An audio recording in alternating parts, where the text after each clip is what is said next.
بسم اللہ الرحمن الرحیم۔ معزز سامعین، ناظرین اور امت محمدیہ کی ماؤں بہنوں، السلام علیکم۔ میں آپ سب کو اسلامک ورلڈ میں خوش آمدید کہتی ہوں۔ اللہ پاک سے دعا ہے کہ اللہ آپ کو خوش رکھے، آپ پر اللہ اپنی رحمت کی ہزار بارشیں برسائے۔ سامعین، میں آپ کی خدمت میں جمعے کے دن کا وظیفہ لے کر حاضر ہوں۔ جمعے کا دن بہت برکتوں والا اور افضل دن ہے۔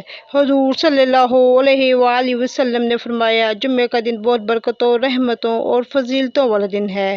اس دن مانگی گئی کوئی بھی دعا رد نہیں ہوتی، اس لیے اللہ کی نعمتوں اور رحمتوں کا شکر ادا کرنا چاہیے۔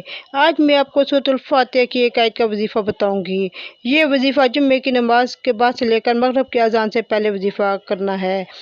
وظیفہ کچھ یوں ہے: 21 مرتبہ درود پاک پڑھنا ہے، پھر 33 مرتبہ اہدنا الصراط المستقیم، اور اس کے بعد 100 مرتبہ اللہ الصمد کی تسبیح پڑھنی ہے، اور آخر میں پھر درود پاک 21 دفعہ پڑھنا ہے۔ اہدنا الصراط المستقیم کا مطلب ہے کہ ہمیں سیدھے راستے پر چلا۔ اس صورت میں اللہ کی ذات و صفات کی معرفت کے ساتھ اس کی عبادت اور اس کی حقیقی مددگار ہونے کا ذکر کیا گیا ہے، اور یہاں سے ایک دعا بتائی جا رہی ہے کہ بندہ یوں عرض کرے: اے اللہ جی، تو نے ہمیں اپنی توفیق سے سیدھا راستہ دکھا دیا، اب ہماری اس راستے کی طرف ہدایت میں اضافہ فرما اور ہمیں اس پر ثابت قدم رکھ۔ صرف اپنے لیے دعا نہیں کرنی بلکہ سب مسلمانوں کے لیے دعا کرنی ہے، اس طرح دعائیں قبول ہوتی ہیں۔ جب ہم کسی کے لیے دعا کریں گے تو اللہ تعالیٰ ضرور ہماری دعا قبول کرے گا۔